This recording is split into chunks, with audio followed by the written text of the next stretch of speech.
We're back. T.A. Mahoney, Tales from the Dark Side. And I've got another weirdo. One of my good buddies, though.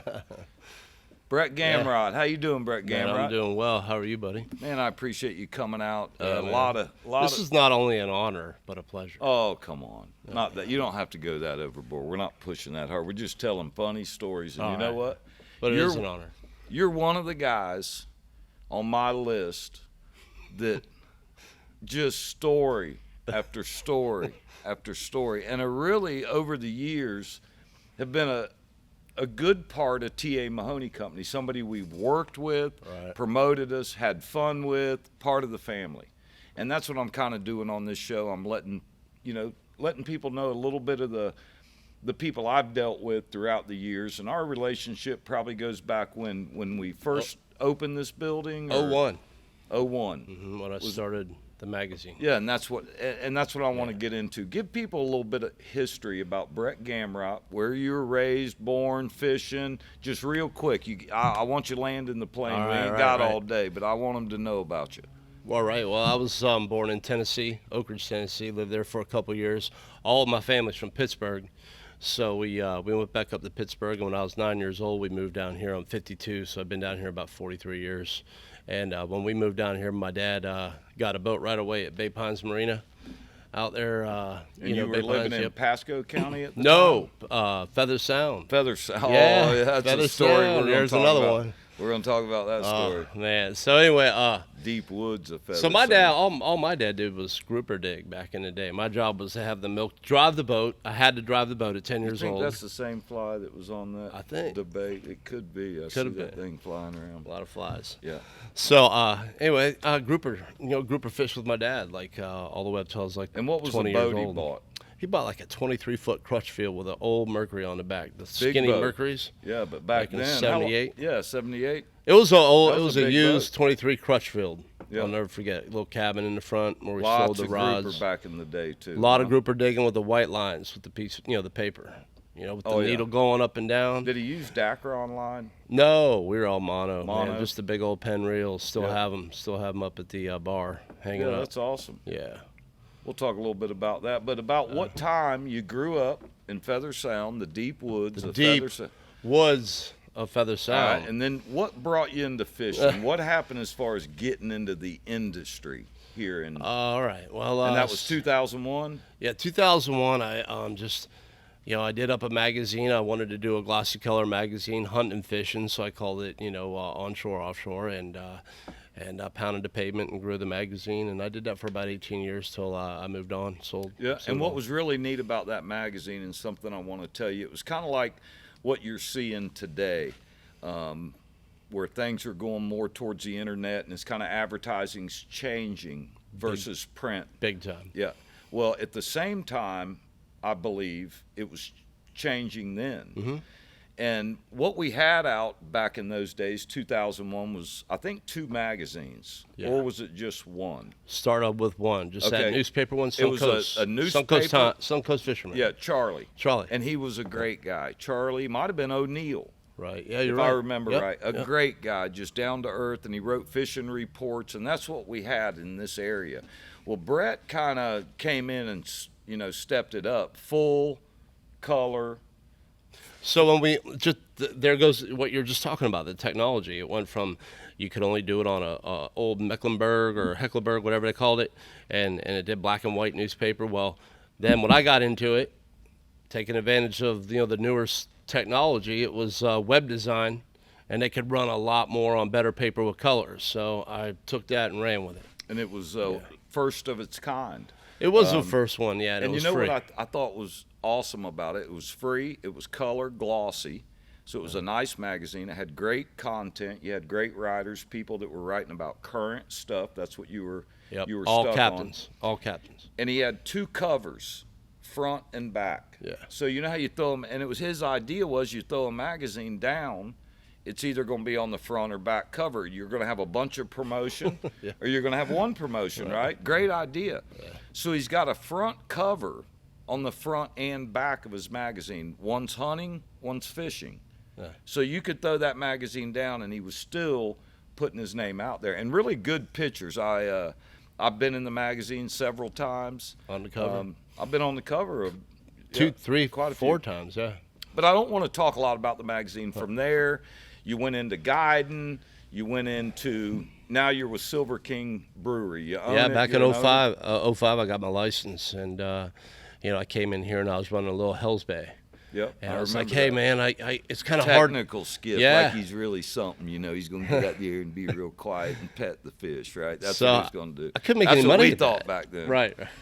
I couldn't make any money at that. Yeah. So I need to get a boat with, a bigger Well, you boat ain't to run some spent people. no money. First right, of all, from right. somebody in business, a little technical skiff with a 40 horse, you ain't going to, how much you want to get paid. But Right. Go ahead. So I got a bigger boat, and you were the first one to give me my cast net. Yep, I remember Came that. in here, you gave sponsor. me a nice. Man, we used to sell a ton of them. Heinz net, wasn't it? It was a really, really good Yeah. custom net, like a 10 Still footer. got them. Just Yeah. hard to get a big volume of them. Right.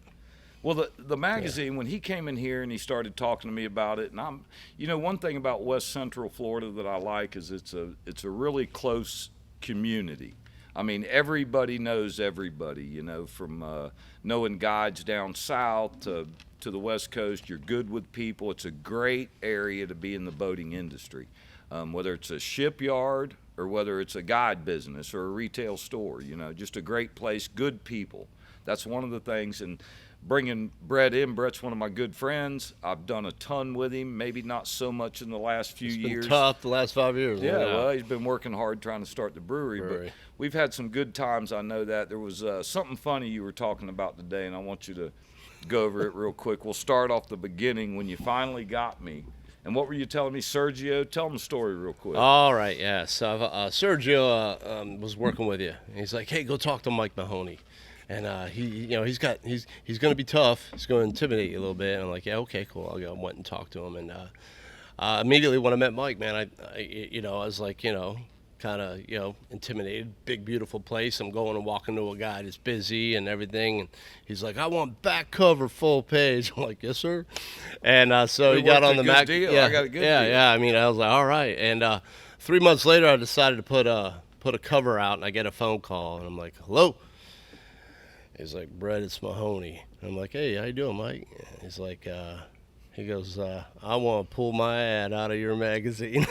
And I'm just like, I was embarrassed, I to was be all honest. upset. I'm like, why? He's like, no offense against the guy, but you go and put my name's on the back of your mag, and you go put a bonnet head shark on the front. He had a bonnet head shark for the cover of and he's been in the business about 3 months. 3 months. 3 months. He's 3 months. thinking content, right? Yeah.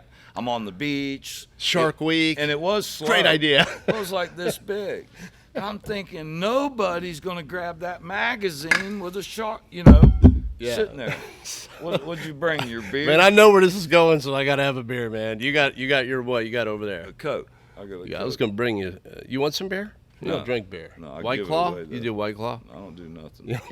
No, I have too much fun to get in trouble and cost me 10 grand. Well, I brought some of the crews here, some growlers. Oh, if they that's wanna fine. take one Well, you home. go ahead and I'm gonna pour one. you're gonna pour that. When Wait, has that happened So- yet? When has that happened yet on your show? What's that? Someone That's the coming and pouring first a beer. Silver King Brewery. Right on, buddy. Pouring a beer on the internet. I you hope go. it's okay. Hope kids are in bed now. All right, so we got Bret. He puts a bonnet head shark, and I'm thinking, man, where is this guy from? There's nobody that put a bonnet head shark on. I mean, why not a 40-inch snook?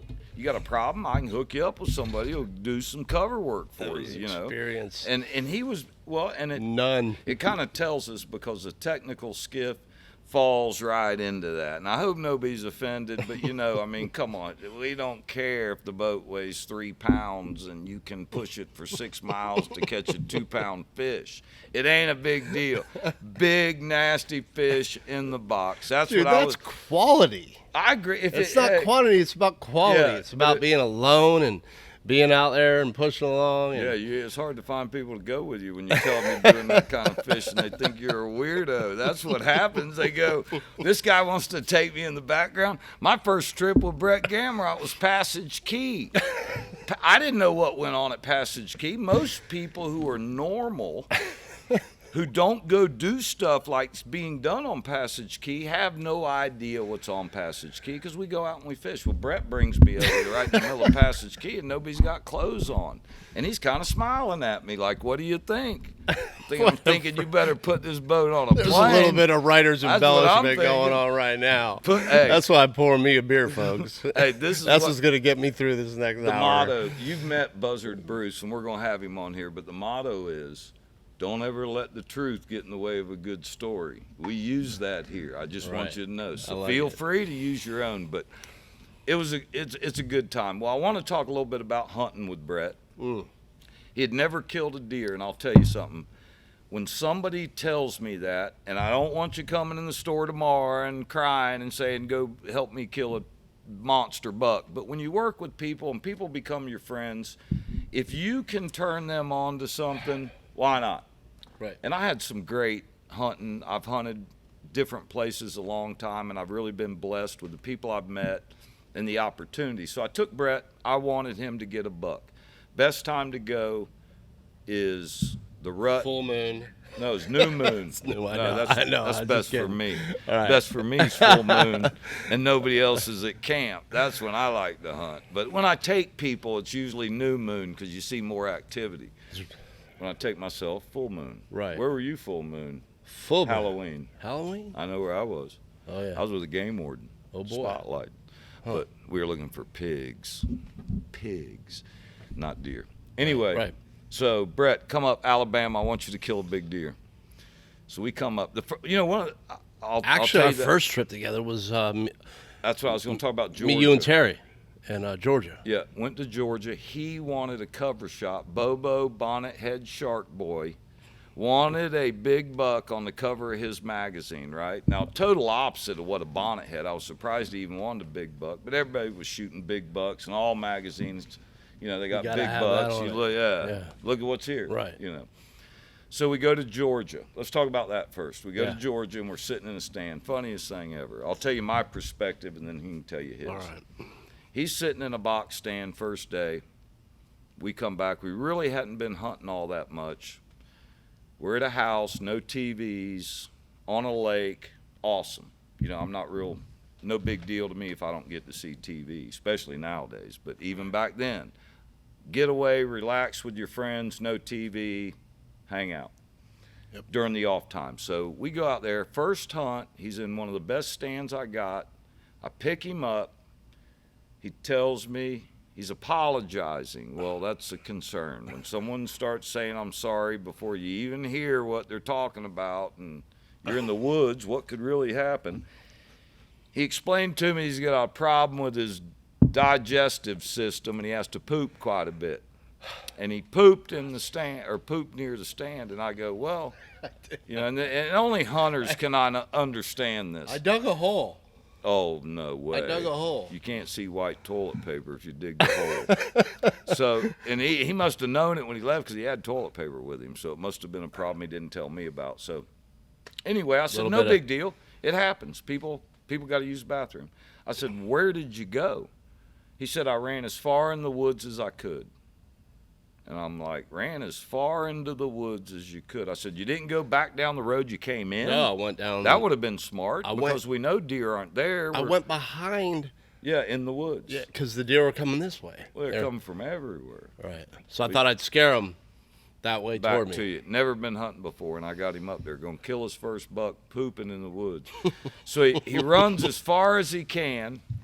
So I go, okay, no problem. I'll put you somewhere else. We'll go to a different stand, and I'll go sit over there, So I put him in a different stand, maybe see something else, and I go to that stand, and I'm sitting there, and I'm looking around, and I see this white. And any hunter knows white in the woods, something that's not right. natural. Right. It's that time of year, it's either brown or black or, it's dead. White is like, look at me. That's why we don't wear white clothes to the woods. So it's Bret's toilet paper, and it's 30 yards from the stand. That's as far as and that's what he told me when I questioned him. That's as far as I could run. I said, man, where did you grow? Isn't that where I said, where did you grow up? Yeah. I said, you ever been in the woods before? Oh, God, yeah. And he goes, yeah, man, I grew up in Feather Sound. I grew up in the deep woods of Feather Sound. We had coveys of quail and bobcats, what he told me. And I'm thinking, what? Yeah. You got to be kidding me. That ain't no woods. Well, Pinellas County. 12 years old it was. 100 years ago, Pinellas County didn't have no woods. If you got lost, that's like my buddy, we'll talk about that one, Misty getting lost on 25 acres.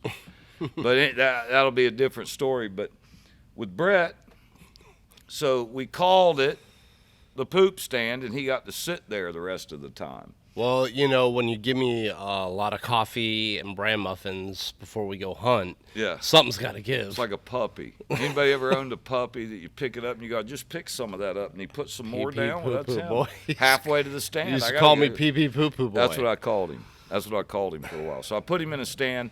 I ended up shooting a big buck. Right. He came out. I was blessed. Boom. We got the buck for the cover. It was probably at the time.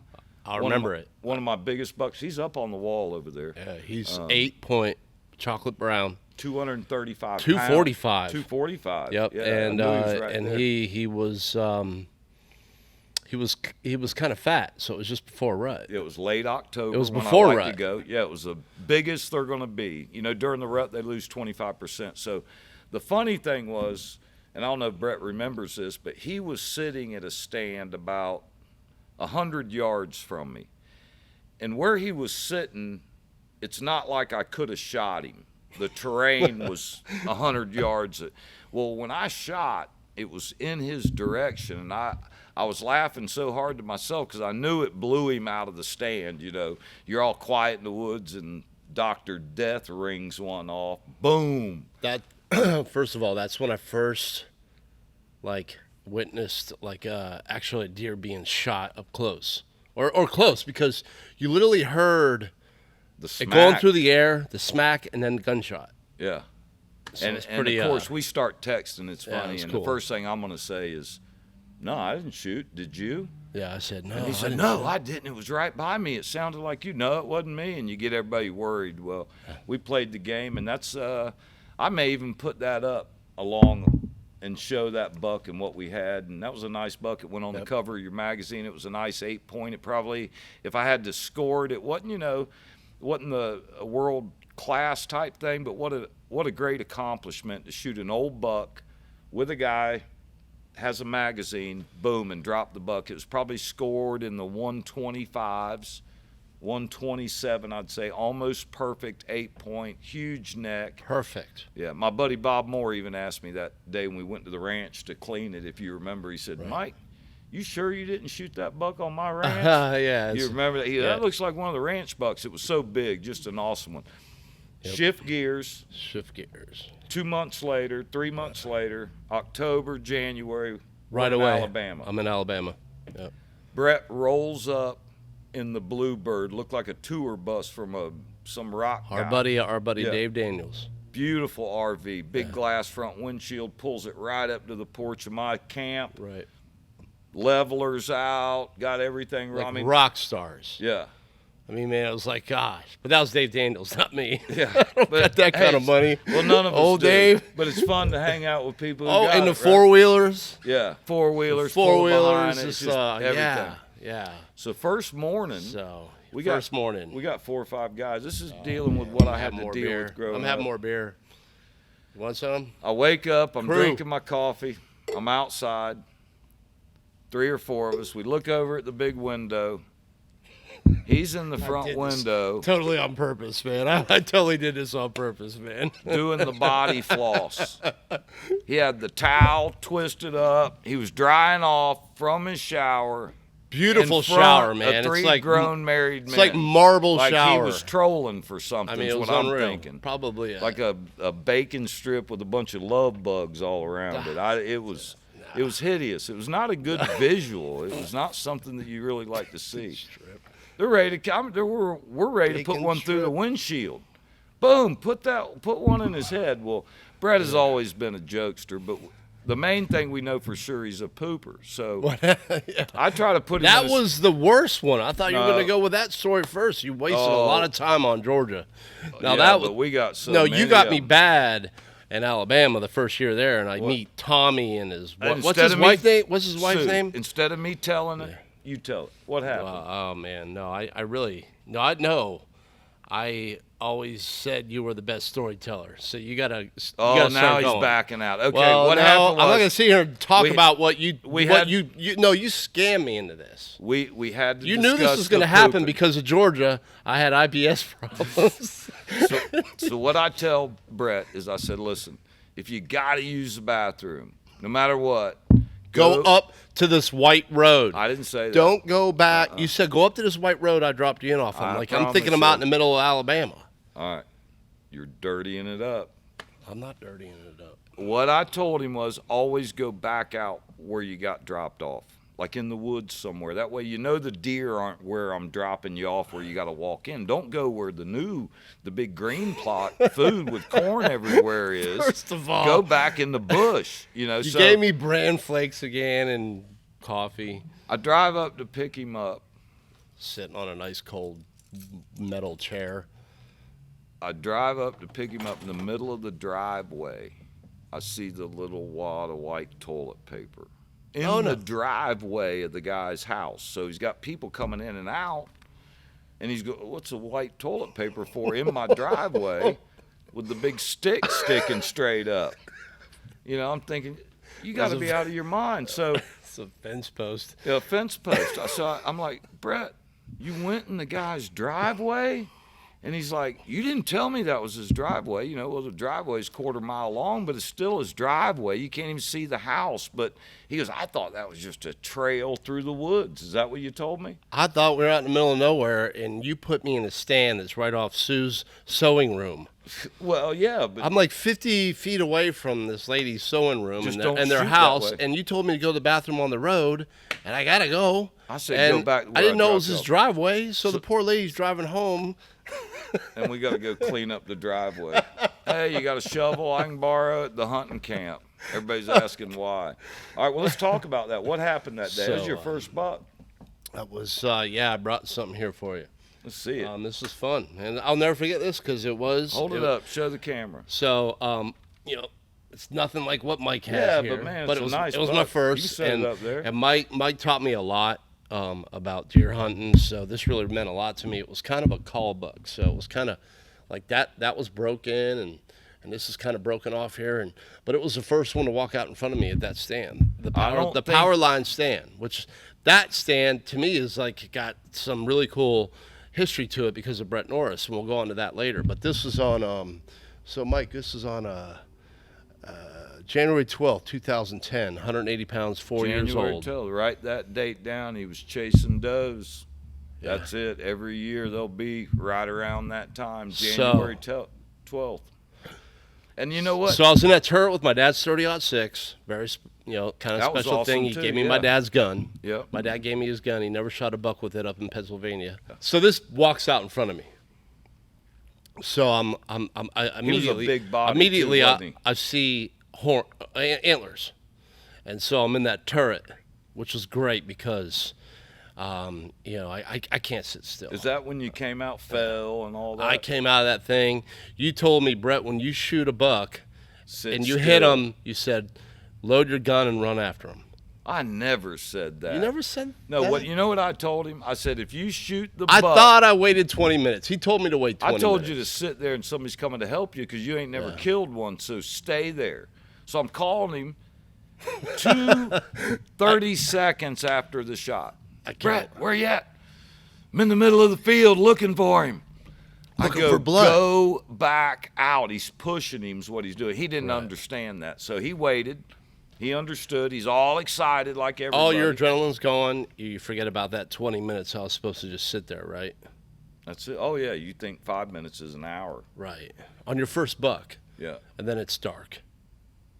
No, that was middle of the day. No, we took it back for photos in the middle of the day. Tommy came, and that's why something like I'll never forget about Tommy. He walked through that thicket going down to the right That was toward the power line. middle of the day. No, that was in night. No. He did it at night with flashlights. I swear to you. Well, anyway, I was there. I remember we tracked him down, Through that little ash bush. and I don't know how old You know Tommy where he is. was headed? Oh, Headed what? to the property line. If you'd have pushed him we'd Right. have never got him. He'd have been in the neighbor's yard. You're right. I'd have had to break the log in, cut the fence, and go through. Yeah. And I didn't want to have to do that again. No. It's happened too many times in the same spot. But I remember Tommy helped us get it. And Oh, that yeah. He was funky the little bird bus dog. thing he had, that Yep. funky little Yep. trailer Little with Japanese flat nose Yeah. truck thing. Yeah. man.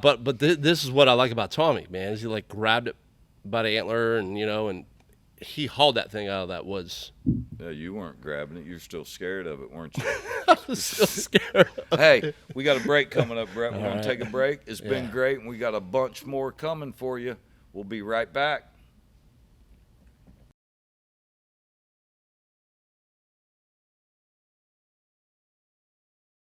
We're back.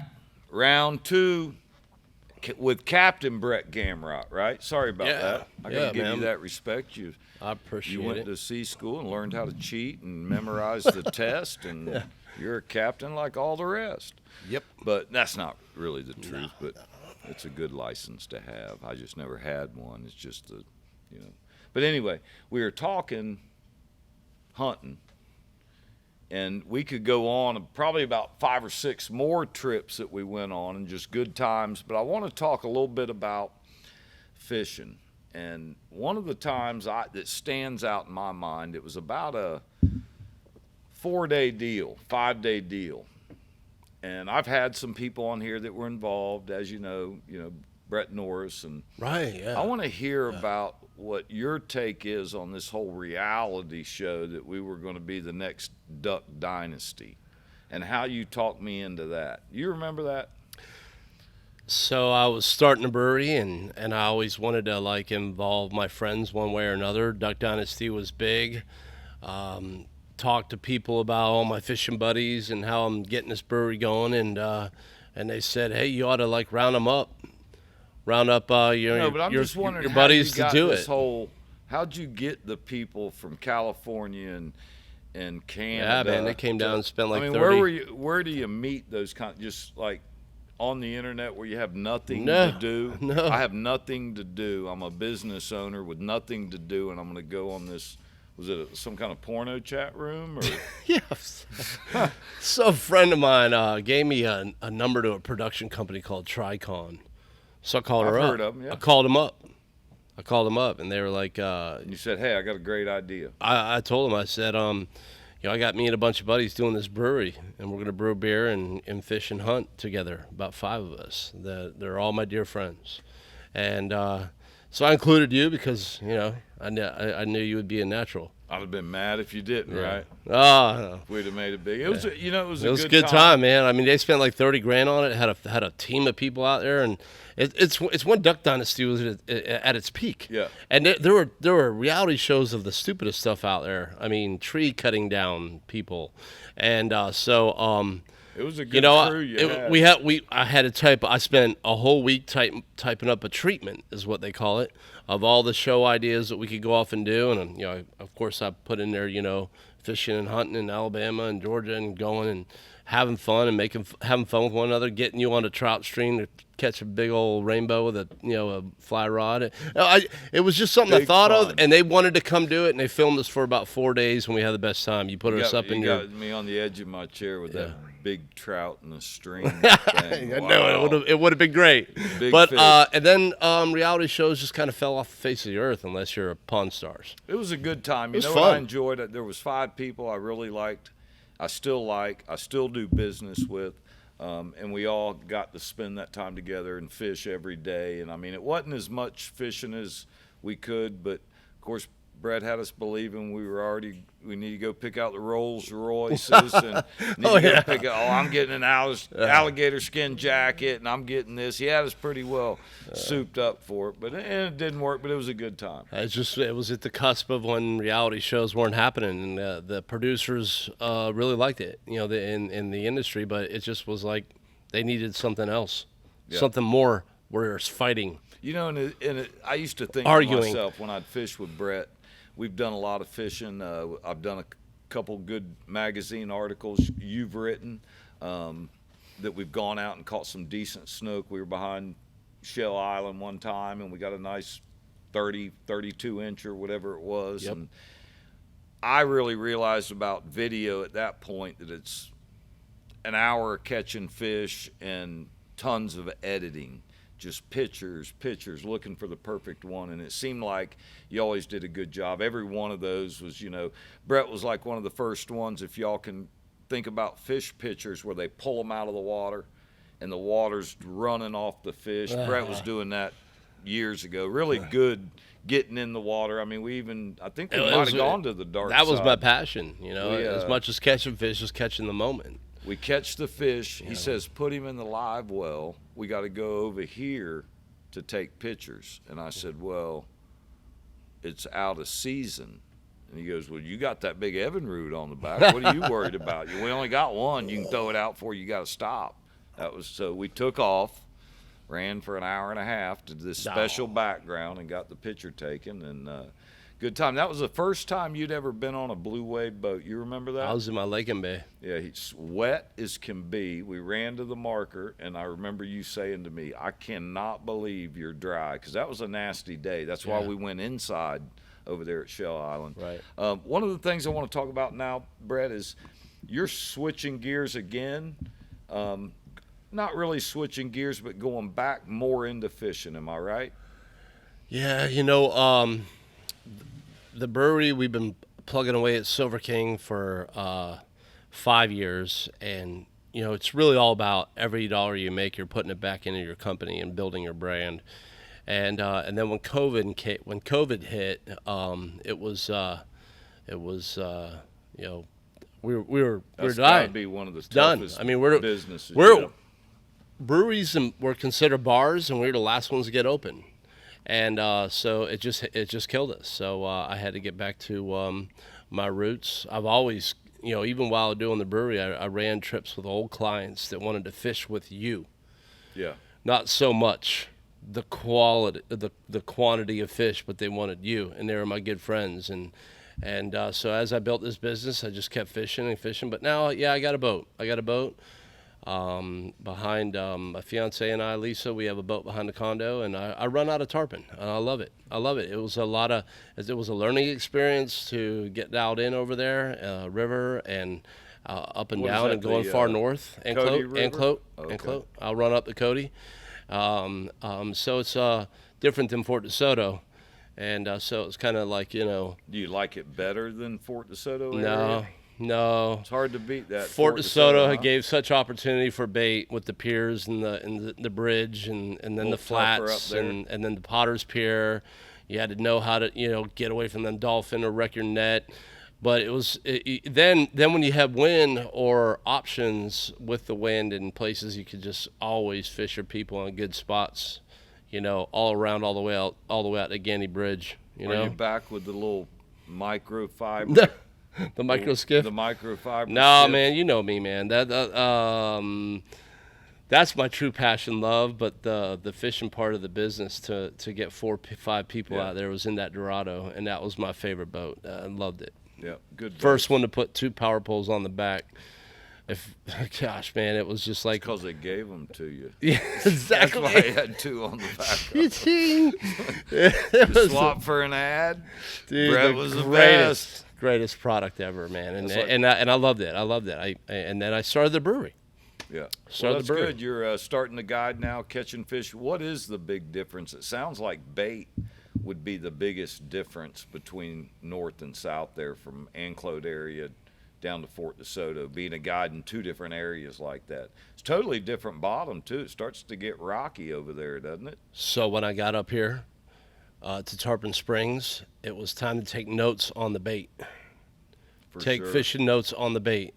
And when it's on the beach and to go find it, and that you got to use a 10-foot quarter-inch net because it's smaller, and those reds are running the beach because they're there, and then that bait's during that summertime month, and then it's crazy. It's like right around late October, man. They switch into the flats.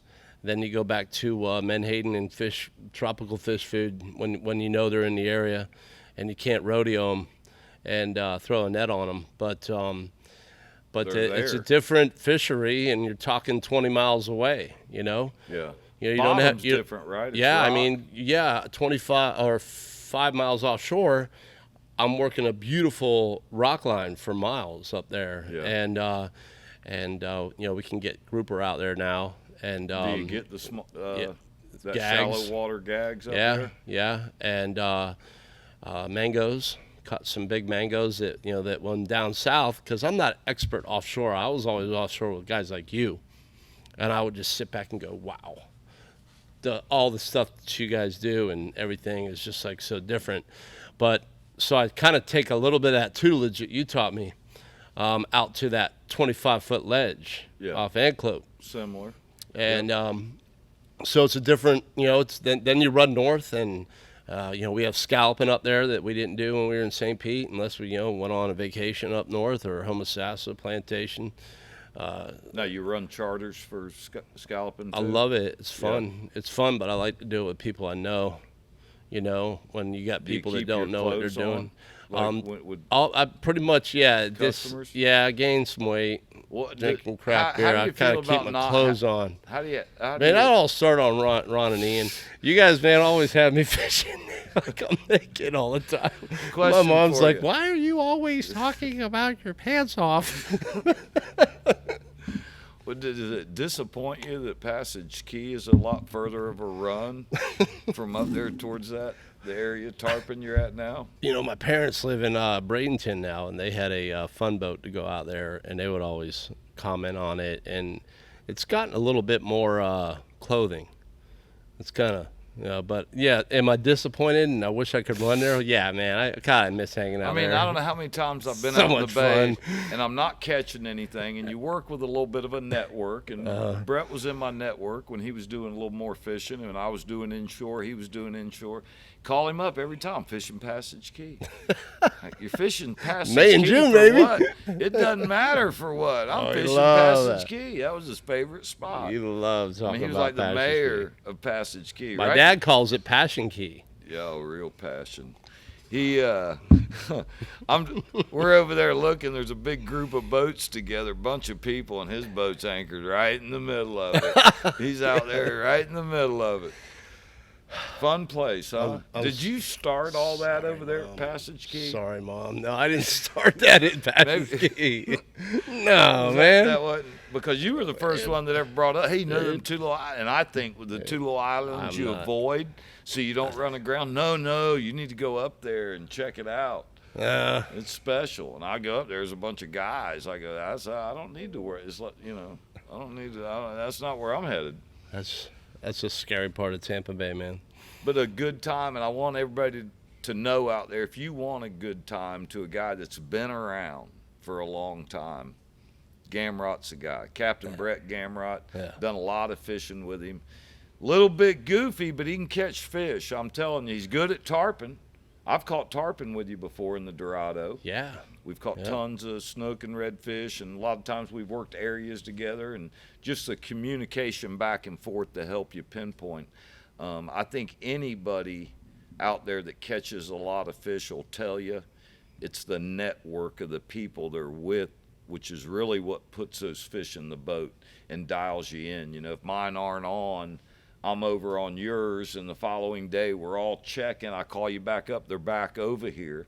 How many times have you heard from one of your guys, they're back over? Yeah. They're back over here, they're showing up, and you know what spot that is, maybe one of the best spots. So that is, Tommy will probably relate on this on the next show. It was like, when you're working with some great guys, we all help each other out. That's right. We do.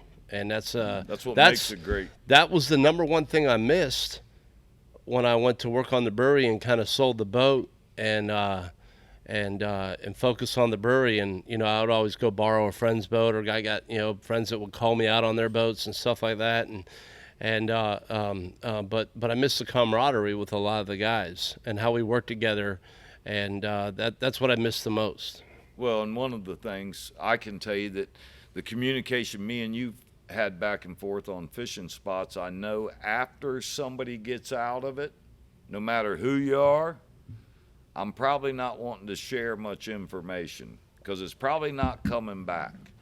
For a guy that doesn't fish that much, I'd give you a bone here or there, make you work for it. I ain't gonna give you an A spot. if you can't give it back, why give up one, unless I owe you something. I don't owe you nothing. I never walked in that camper. My clothes always stayed on. You can tell anything. Look at me. Yeah, look at me. That's what we got. Hey, look at me. That's where it all started right there. Man, he's a character. And I'll tell you, I've dealt with him a long time. He's helped our business. He's ran ads. He's written articles. He's done everything he can. He's been a big part of T.A. Mahoney growing from 2001 for 15, 20 years after that. I can honestly tell you that. Bret's he's always been a good customer and asked for advice and help us out, and I really appreciate your friendship and everything we've likewise built. I often dream of getting back to hunting with you and hanging out again, and I really hope that happens in the near future. Keep your clothes on, man. Dude, I got people that don't put up with that. They will shoot you. I played sports, man. We showered together. Yeah, but that's not what. And you wonder why you ain't been invited back, huh? Bret, I appreciate you coming out tonight, buddy. Yeah, I love it, man. Great job. I wouldn't pass it up. Thank you for letting me have a beer with you. Man, I appreciate it. Yeah. And I appreciate everybody tuning in. It's been a great show and a great time, and we'll do another one because there is a bunch of them with this guy. Oh, we could go on. Long time. Yeah, need more beer. Yeah.